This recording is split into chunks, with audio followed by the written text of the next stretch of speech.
What is going on, everyone? Welcome to another episode of Small Town Horror with Johnny and Randy. And I'm Johnny. I'm Randy. And this is our very first episode on our new YouTube channel. YouTube. Yes. So all of our audio listeners that have been with us since 2020, I know you're probably sitting here thinking, YouTube? Yes, we finally got a YouTube channel. And we still getting y'all on Spotify and all them other ones too. Exactly. Our first actual video that we released on our YouTube channel was our very first trip to Texas, where we went and celebrated the 50th anniversary of the Texas Chainsaw Massacre franchise. And it was a blast. Me and Randy had a lot of fun with that. And if you are new to the podcast, we have been covering the Conjuring universe. So, up until this point, apparently. Yeah. But to kind of give all the new viewers on YouTube a little history lesson real quick, me and Randy started this podcast in October of 2020. During the pandemic, we got together and started this podcast. Me and Randy both are big movie fans. And so this is our fourth season, actually. And everybody was asking me and Randy, every time somebody would talk to us about, do you have a YouTube channel? And, we never thought about it, really. I mean, we just was like, hey, we just want to see where we can get as far as the audio. Well, slowly but surely, we got picked up on Spotify. Then you could download us on iTunes, Apple Podcasts, Google Podcasts. It just kept getting bigger for us. It all started with a cell phone, anchor, and a dream. Yes, I used to record the podcast just on my phone. We didn't have any of the mics. And when we realized that there was an audience out there for this, we kind of started taking it a little bit more serious, to be honest with you. I kind of feel like during the pandemic, we kind of like did that to entertain ourselves because there wasn't much to entertain us, Well, I mean, to be honest with you, we really didn't change a whole lot. Yeah. We still went out of town. Yeah. Did all this weird stuff.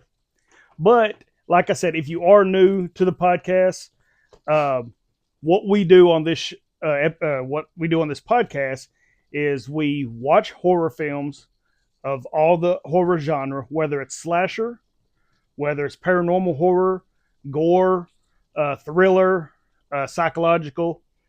There's a hurricane outside. Yeah, it is pouring down out here. But anything of the horror genre, me and him watch, and then we discuss it. And then at the end, we have a scale, which is titled the Pulling Scale. The Pulling Scale? The Pulling Scale. The Pulling Scale. You'll get used to that. No, you won't. And where we give it a grade, we either give it a thumbs up, thumbs down, thumbs in the middle. So like I said, I know to all of our audio listeners, you're like, hey, we already know this. But to the YouTube viewers, you're getting a little lesson on how we do things around here. And take notes because we ain't going to repeat it again. Yeah. And one thing that we have discussed about on our YouTube channel, we will not release it on the audio, but we have talked about doing other films just other than horror. I know Randy has talked about, it would be cool to go back and do a couple comedies and stuff. The audio podcast is strictly for the horror genre. That's what our fans and listeners know of. That's what they expect. But like I said, on the YouTube, if we wanted to branch out a little bit, maybe that'll get some more views if we don't just do strictly horror. But it's going to be 90% horror movies. I mean, let's get real about it. I mean, there's some movies that we could, do a YouTube video on. We don't even have to watch again. Exactly. Yeah, if we sat down over a 4-hour span, we could probably give you guys a year's worth of movie reviews. Oh, yeah.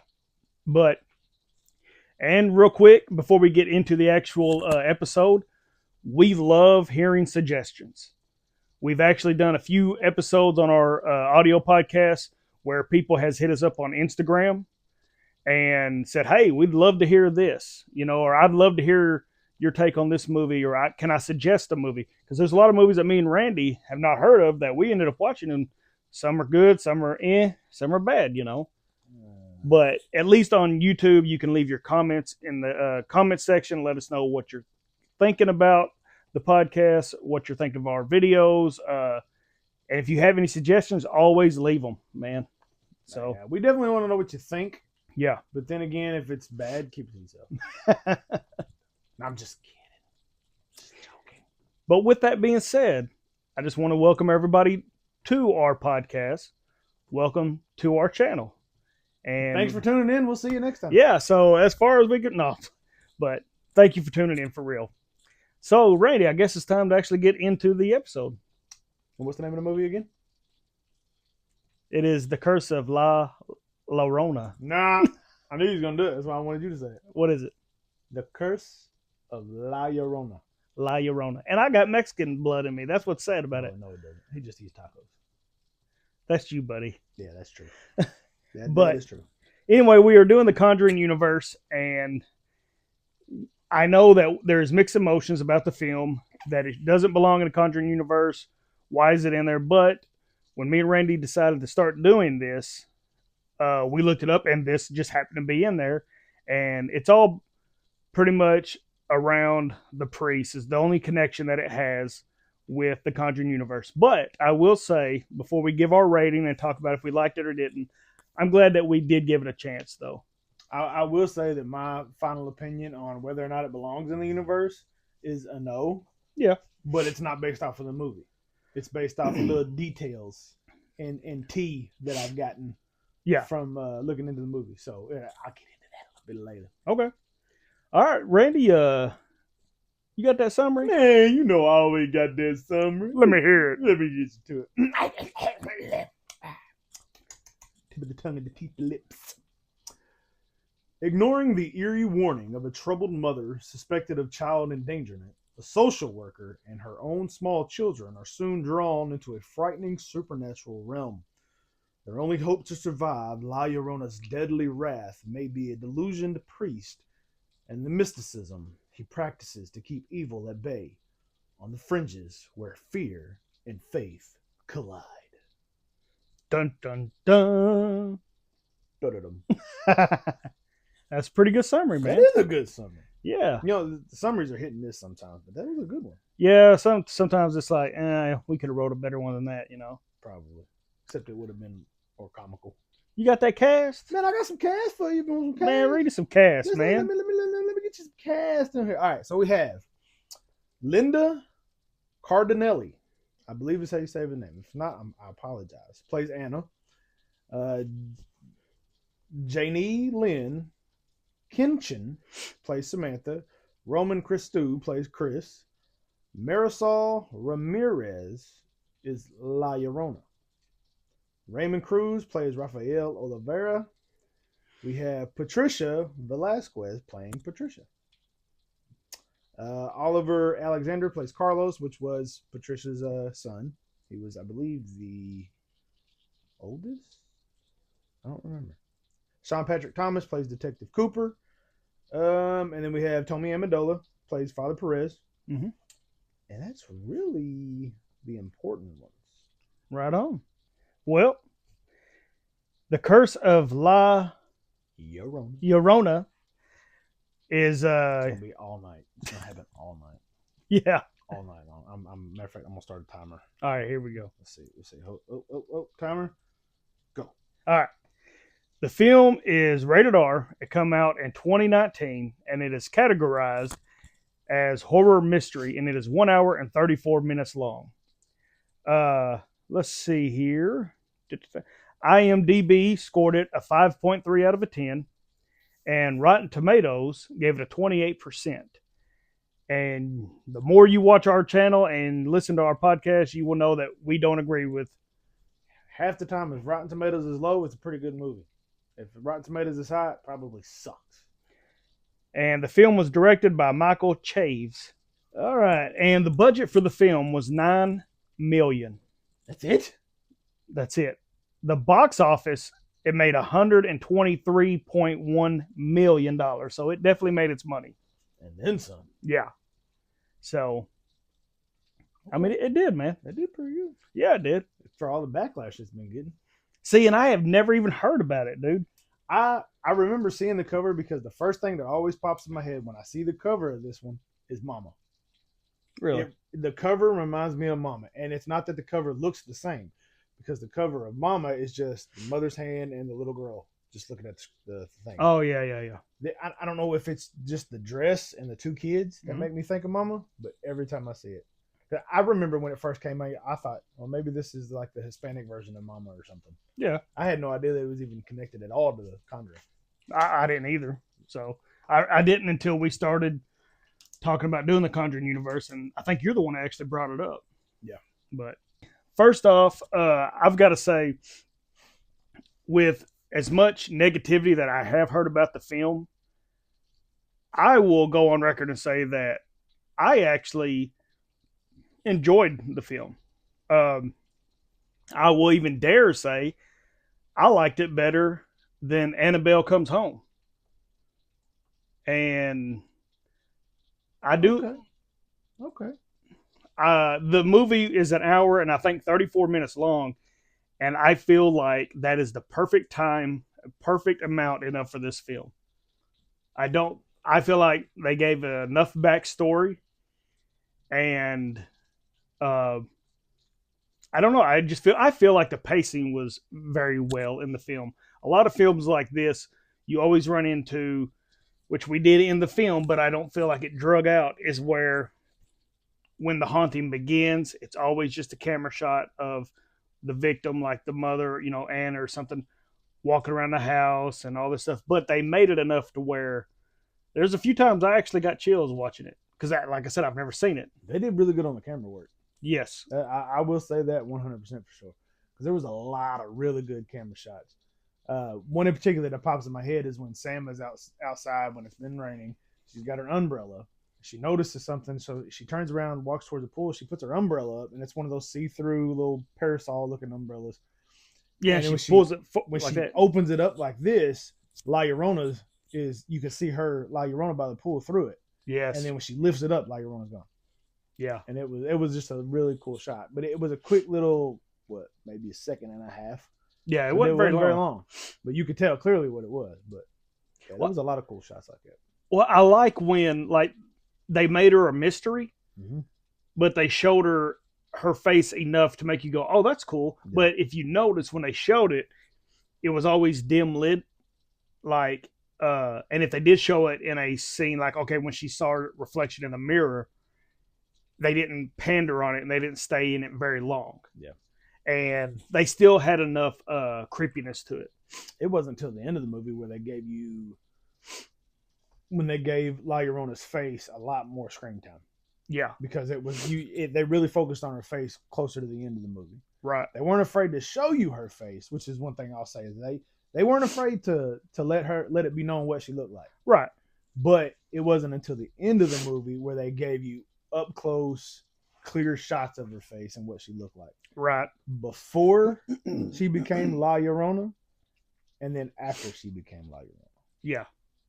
And see, I even think how it started off. What was it? It was it 1863? 16 something. So 60. Yeah, that's right. 16 something. 16. I want to say 1683, but I don't know if that's right. Well, I'll even say the way they opened it with the two sons and her husband, and they're all holding hands and they're in this beautiful field. The lighting was good in the film, especially the beginning, but when the little boy covers his eyes and all of a sudden they're gone, Mm-hmm. I thought that was a good way to set up the rest of the movie. Yeah. Because when he was walking down there, I was like, well, what's going on? I was honestly thinking that, because like I said, I didn't know anything about the story behind her. I was thinking he was going to find his mom dead. Yeah. But when I seen her in the little river, might as well say, drowning his brother, I was like, holy crap. Right. But like I said, it set you up to, okay, this is what kind of film it's going to be in. Yeah. See, and what's funny about it is, and I'll go ahead and put my opinion on it out, and it's based off of the director. Okay. So the only connection between La Llorona and any other movie in the Conjuring universe is Father Perez. Yes. It's about a 5-minute scene where she's talking to Father Perez about it, and it reminds him of another case, and you get a brief shot of him taking Annabelle, I think, away from the church or away from the house. Yeah, that was from Annabelle. Yeah. So you get that, and he mentions it. He never says the name of the doll. He never says anything else. It's just a quick, hey, this reminds me of a time, quick snapshot, and that's it. Yeah. And he might not be in the movie very much. Like, after the boys die, after Patricia's kids die, Yeah. He's at the little memorial thing, talking to Anna. Mm-hmm. And then when she goes back to see him talking about La Llorona, that's when he starts talking about it reminds him of another case. Yeah. I'll say his screen time probably was no more than 15 minutes. If if that. So that is the only thing that really connects it to the Conjuring universe. Yeah.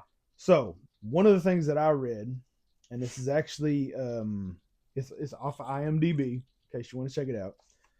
It says, despite being largely and widely accepted by the public as a spin-off chapter from the Conjuring universe, the information was later confirmed to be false by the director Michael Chaves, who stated that the film was never meant to be included in the shared universe and that it couldn't be fully embraced because it was made without one of the main producers from The Conjuring, the 2013. So, my opinion and my feel is it's not part of the Conjuring universe. Okay. And that the only reason it is because Father Perez is Father Perez. Yes. And he makes the reference to it and remember him a case before. Yeah. In my own personal opinion, they should have never had that scene. That scene should have never been a part of it. You could have Father Perez, call him Father Perez all you want to, but they should have never did a single shot of Annabelle. Okay. And the reason I say that is because nothing else about this movie screams Annabelle or The Conjuring. Yeah.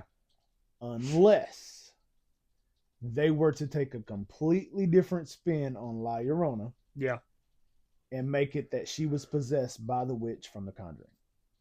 Something like that, yeah. Because the witch from The Conjuring was all about having the women kill their kids. Yeah. So if they would have made that connection, would have been completely different. I see that. But I will say, kind of like what you were going off of, I did enjoy the movie more than I thought I was going to, based off of what everybody else was saying and everybody else's opinions and all this kind of stuff. This is why that we always say it doesn't matter what people tell you about a movie, watch it. Right. Just get your own opinion on it. If you don't like it, then you don't like it. Right. Not everybody's got the same taste. But yeah, it's I may be a little bit more of there were some dead scenes to me. Not necessarily dead scenes, but slow scenes. Yeah. Hour 34 minutes, it probably could have been like an hour and 20, hour and 23 or something so like that. So you're saying just shave off about like 10 minutes or something? 5 to 10 minutes. Yeah. You know, because there were just some scenes that would just me like they didn't need to be there. Okay. And it's another thing is if they would have taken that Father Perez scene out where he shows the flashback, that probably would have been just enough. If they would have took that out, it would have took the time off. Okay. But yeah. See, I see exactly where you're coming from. I think me and you feel almost the same, but not. And what I mean by that is, I did like the Father Perez. I like that character. Yeah. But I think, because it didn't bother me. I'll say that. It did not bother me that they showed the scene from Annabelle. That didn't bother me because honestly, the first thing my reaction was, oh, so they did connect it somehow. Mm-hmm. But I see what you're saying. Do I consider this part of the Conjuring universe after watching it? No, because I feel like this is more of an urban legend. You know what I'm saying? But I did like the scene because see, I feel like they needed that scene when she's talking to Father Perez because that's when he's like, take this, and she says, well, I'm not religious, and she says my husband was, and he goes, you don't have to be religious to have faith. Now, where you said you didn't really care for the Annabelle thing, I think it would have been better, in my opinion, if when she says, do you believe in stuff like this? If he could have just gave a little nod to Annabelle and say, I didn't until I've ran into a few cases, and leave it at that. Or he could say, I've had some experience with possession or possessed figures. Or he could even, if she would have asked, he could be like, I've had interactions with possessed dolls. I think if they could have just winked at it, you could have took it and been like, he's talking about Annabelle, without them saying Annabelle. because once that was in there, I totally see how people say, well, this is connected to the. I mean, how can it not be? But, oh, no, you go ahead. I was going to say, you can 100% say this is connected to the Annabelle universe, and you would be correct. Yes. If it's connected to Annabelle, it's connected to the Conjuring. Because they made the reference in the movie. Point blank, period. Whether or not he wanted it connected or he intended for it to be connected is a completely different story. You put that in the movie. That's where I was fixated. It don't make sense to me for him to say, well, I never intended. Then why did you put a scene from the Conjuring universe in there? Well, see, my 2 cents on that is the movie bombed, so he wanted it not connected to the Conjuring. That's on him, though. Like, I mean, and this movie still made over $100 million. I was fixated. It made its money. Yeah. Oh, and then some. But I think it was like, it wasn't perceived the way he thought it was going to be perceived. Yeah. So he was just like, maybe we should try to distance, Perfect example. Halloween 3, Season of the Witch. Season of the Witch, not Halloween 3. It failed at the box office. And everywhere else. Exactly. It failed as a Halloween movie. Everybody wanted Michael Myers, and it bombed so bad that they were like, well, we wanted to do something different. But that's how I feel like this is. He threw that in there because if he did not want it connected to the Conjuring universe, he wouldn't have threw the Annabelle thing. Yeah, oh yeah. But I still thought there's nothing wrong with doing spinoffs. No, from the movies. Not. So, and I even told you when you brought up, I didn't bring it up. You brought up Halloween 3. Yeah, I love that film. He hates the film. I even told you if they had done a spinoff from the Halloween franchise, and all they did was call it Season of the Witch, would have been 100% okay with it. Right. I don't think I would have liked the movie. I still don't think I would have liked the movie, but at least that context would have been out of my way. Exactly, yeah. And I wouldn't be thinking of Halloween, Michael Myers. Right. Oh, yeah. So, just imagine the people in the 80s when they went and saw that. Yeah, where's the dude with the mask? Yeah. But no, like I said, I'm going to say I enjoyed the film. I feel like the hour and 34 minutes was the perfect length of time if you were going to go maximum. I could see where you said shave a couple things, but I wouldn't have shaved any of the Father Perez's stuff because, like I said, I feel like that did give a meaning to the movie. And the reason that popped in my head is because of what I read about the director. Yeah, is like, well, you should have took it out. And then that's what I was fixing to say. If you're doing it, but you put it in there. But yeah. So with that being said, do you want to get? Is there anything more you want to comment on the film, or do you think it's time to get into the pulling scale? The pulling scale. The pulling scale. The pulling scale. The pulling scale. Pulling scale. That was weird. Oh, I got a neck cramp. The only other thing I wanted to say is the cast. None of the Conjuring movies. Mm-hmm. None of the Annabelle movies. Yeah. And none of the Nun movies. Yeah. I never had an issue with the cast. Okay. None of them. Yeah. I didn't feel that this cast was as strong as any of the other ones. I felt like there was sometimes the acting was cheesy in a horror cheesy kind of way. Like the embellished facial features sometimes. Not the kids. Now the kids did pretty good. But like the mom, Anna. There were times where she would go running and she would do the type thing. And then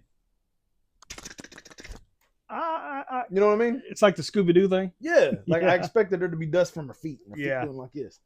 And it's funny because do you know who the mom was? I've seen her in a lot of movies. Okay. The only thing that I could think of, like, I was trying to figure out where I knew her from. She was on Boy Meets World. I thought she was also in Daddy's Day not Daddy's Day. I'm sorry. I can't remember. It's Mark Wahlberg and Will Ferrell. Daddy's Home. Daddy's Home. I never seen it. Okay, I think she's in that. I may be wrong, but I don't know. I've seen her in quite a bit of movies though. Yeah, but she was like a whole lot younger than she is now. When the thing that I remember her from. I did like what was the guy's name? Tuco from Breaking Bad. Yeah, I don't remember his name. I can't remember. This happens. Yeah, this happens a lot. Yeah, I so can't remember his. Are you asking for his real name or his that's character why we name? have IMDb Beazle. Yeah, just uno momento, por favor. He was Raymond Cruz. He played Raphael. I knew it started with an R. Um, I did like the way he presented that character. Oh yeah, And me and you were even talking about it before because when me and you seen him, we thought Breaking Bad. yeah. And I know him from Training Day and there's a couple other movies, but I know him from Breaking Bad and Earl. My name is Earl. yeah. But this was a different kind of character. Yeah, this Uh, is. It was such a dry, It was like a smooth. monotone type. Yeah, Like there were times where, like there was one time where the kids, she said something about being scared, she goes. Everybody gets scared sometimes. and one of the kids was like, "Even you?" And he was like, "No, never." And it was just dry like that. Yeah, And then at the end of the movie, he goes, "Even I was a little scared." And they were like, "Really?" He was like, "No." And then he just smiled at him, which I thought was really cool. He played that character really good. But the cast is one of those ones I can't give it pluses really for the cast, but I can't dock it much. Okay. So I guess I'll just get into my scale. Okay, go ahead. Since I'm already halfway there. Like I said, the length of the movie didn't bother me in an aspect. Like I'm not going to knock anything off of it because it was such a long movie. I did feel like there was a couple of scenes that just drug out too long, which that happens in scary movies like this. Yeah. Music didn't really stand out to me a whole lot. It's that classic. I've told you, a lot of these same movies have the same beat. Yeah, and you just don't pay attention to it. Yeah. I did like the story, and I like how they developed the story. Yeah. A lot of times in movies, it'll be based on some kind of old wives' tale or old, urban legend or something like that. Yeah. And then they'll start the movie, somebody will die. Yeah. And then they'll get halfway through the movie before they go back to the backstory. Right. I like how they started this from the get-go. Yeah. The first thing you see is back in the 1600s with this family, and then you see her kill her son, and then you see her grab her other son and yank her off screen, and boom. Yeah. Shoots up to 1973? Something like that. Something like that. In that area. In the 70s. Yeah. So I like how they started it off with the backstory, and then they just kind of added to the backstory just a little bit as the movie went on. And then the story that just kind of developed into it. I thought they did a really good job. Yeah, yeah. Did it feel like a Conjuring universe movie? I can't say that it did. Like I can't say that it felt like a Conjuring movie. And I don't know exactly what it is that makes a movie feel like a Conjuring Well, that's movie. what I was fixed to ask you. If you'd have never saw The Nun and The Conjuring 2, would The Nuns feel like a Conjuring movie? No. You see what I'm saying? Yeah, but at the same time, there was more connections from The Nun to The Conjuring once they started the Annabelle movies and all that stuff rather together. They actually went with it more. I guarantee you, in The Conjuring 3, when it comes out next year, it's not going to say anything about La Llorona. 4. Sorry, 4.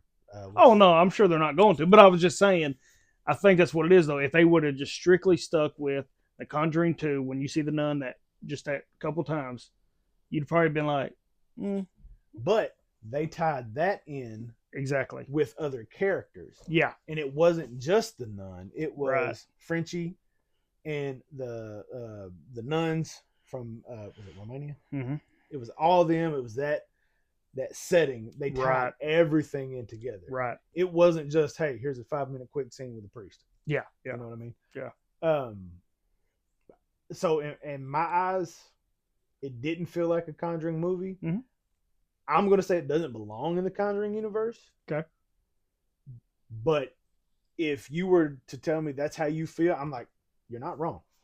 Yeah. Because they added the Conjuring universe into the middle of the movie. Yes. I don't care what the director says. Right. You put it in there.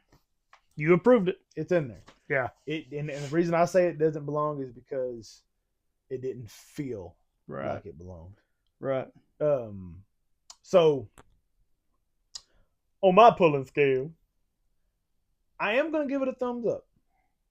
And I'm going to say you watch it. I'm not going to say it's a one-time watch, because if you're watching the Conjuring universe and you're really into it, you might as well watch it. You're already this far. And it's not going to, I will tell you, if you do watch this while you're watching the entire universe, it's not going to add anything else to this movie or to this whole universe. The only thing it's going to do is give you a break from the Conjuring storyline in general. Mm-hmm. It doesn't add anything to the Conjuring or Right. Annabelle or the Nun. And it don't take away anything. But it doesn't take away anything, which is a plus in my eyes. Yeah. Because it's not like they said, well, this would have happened, but then completely change the story on something else. You know, right? I mean? So yeah, it's one of those ones like if you just want to, if you watch the whole Conjuring universe and then save this for last, you're not going to miss out.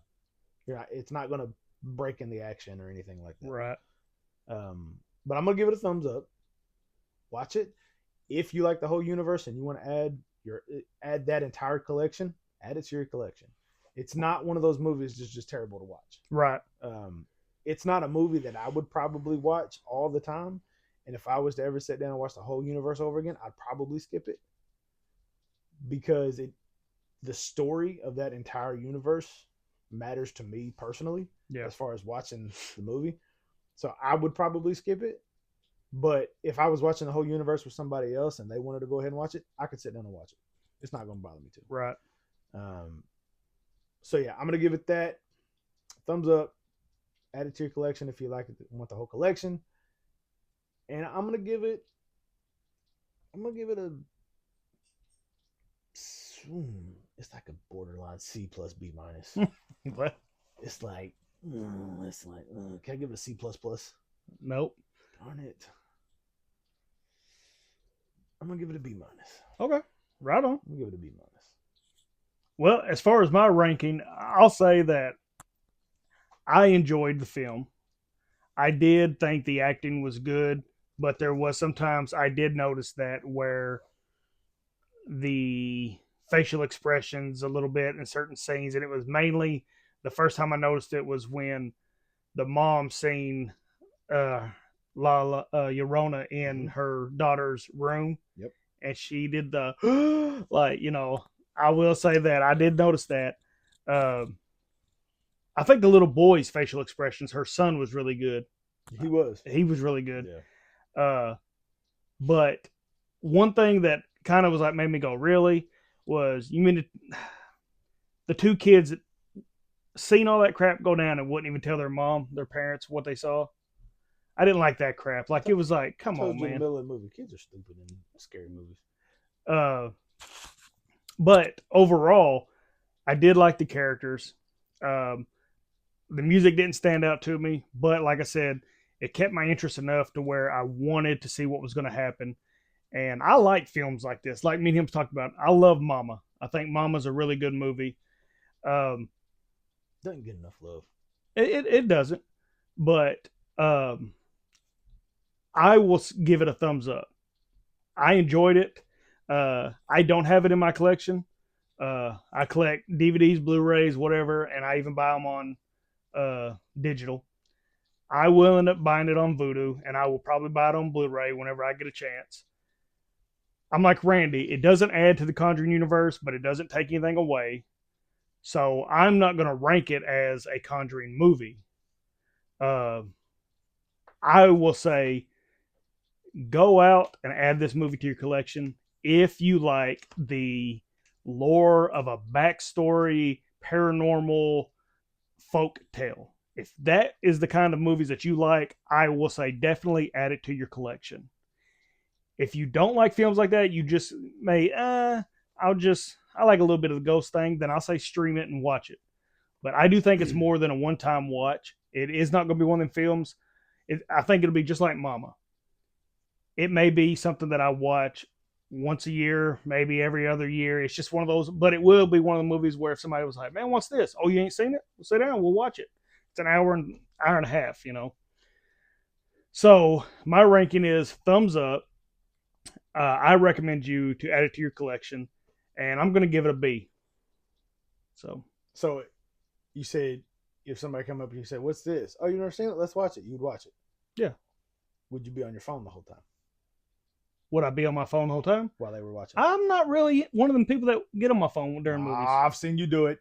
very rarely have you seen me sit If there. it's a movie that I've never seen and you've seen a million times, I have noticed. You'll be like, "Oh, he laughed. Okay, I've seen you do it. Mm. It's happening." We haven't seen this movie, and Randy was on his phone throughout the movie. I have. I was. Why do you do that?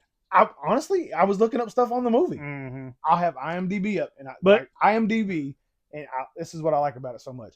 They have a section on IMDb called trivia, and it gives you information and like backstory history on the movie itself, whether it's something the director said. That's where I seen the thing with Michael, the director, where he was talking about it wasn't technically intended to be. But that's one of the things that I do because I'm really good at multitasking. Because I mean, I can. But I think we all do that with if you've seen a movie 1,000 times and somebody wants to watch it. Yeah. I mean, everybody does it, but it's background noise at that point. Yeah. But like, I mean, I could see this movie kind of being like The Nun, where when I watch The Nun, there's a few spots where I'm like, all right, come on, let's hurry up and get to the next scene. You know what I'm saying? See, and I won't do that. Like, that's one of the things like I've noticed with him is Johnny will watch a movie, and if there are things in a movie that he don't really care for or he's not really interested in, he'll fast forward it or he'll mute it altogether. I don't do it now. If me and you're watching a movie, oh yeah, no, if it's just him, if it's just me sitting there doing it, yeah, I mean, but I'm one of those ones like if I'm watching something and I'm not interested necessarily in what's on it, and then I'll just distract myself from my phone, or I'll go to the bathroom, or I'll go to something like that. And I'm just like, just let it play out. For one, the remote's over on the table, and I don't want to, lazy. I mean, sometimes. Yeah. But anyway, that's our episode. That's how we roll on Small Town Horror with Johnny and Randy. If you guys and gals have any suggestions, like we always say this every week, if you would like to say, hey, we'd love to hear you guys rank this or discuss this, throw some stuff out there. It's like spaghetti. Throw it to the wall, see if it sticks. Check out all of our social media. All of it. We are on Instagram, and our tag name is Small Town Horror Johnny_Randy. Check us out on TikTok. Tickety-tocky. It is at Small Town Horror Podcast. We're on Facebook, Small Town Horror with Johnny and Randy. He's Johnny. And he's Randy. And I decided to say the heck with Twitter, or X, whatever you want to call it, because there's just too much negativity on there, and I'm just tired of... all I do is get on there to legit post stuff for the podcast, and all I see is people bashing each other and stuff, and I get tired of seeing it. So I just went ahead and said, you know what? I didn't deactivate the account. I just deleted the app because I'm like, man, I ain't got time for the negativity. That's what's funny because I didn't know you had the Texas trip YouTube video up until I seen it on Twitter. Really? Mm-hmm. Yeah. So which I'm on Twitter more for sports, exactly, sports updates, and that's usually what I'm looking at. And I'm not on Twitter enough to really have interests.